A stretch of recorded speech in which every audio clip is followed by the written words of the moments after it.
জানাজার পরে সালাতের পরে বা সাধারণ যে 5 ওয়াক্তি সালাতের পরে দোয়া করা কি প্রয়োজন?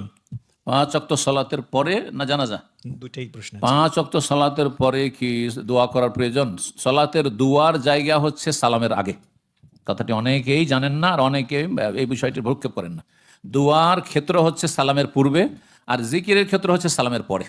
জি, এই জন্য দেখেন সালামের পরে নবী সাল্লাল্লাহু সুন্নতে সব জিকির আছে, আস্তাগফিরুল্লাহ আস্তাগফিরুল্লাহ করে যতগুলি সব জিকির আজকার। কিন্তু আর সালামের আগে নবী সাল্লাল্লাহু আলাইহি ওয়াসাল্লাম বলছেন যে আত্তাহিয়াত পড়ে নাও, দুরুদ পড়ে নাও, আর তারপর লা তাখাইয়ার মিনাল মাসআলাতি আজাবু ইলাইহি, তারপরে যা ইচ্ছা তাই চাইতে থাকো, যা ইচ্ছা তাই চাইতে থাকো। জি, সুতরাং এখানে দোয়া করবেন। সালাম ফেরার পরেও যদি দোয়া করেন তো একা একা করলে মাঝে মধ্যে করতে পারেন, কিন্তু সম্মিলিত মোনাজাত জায়েজ নয়।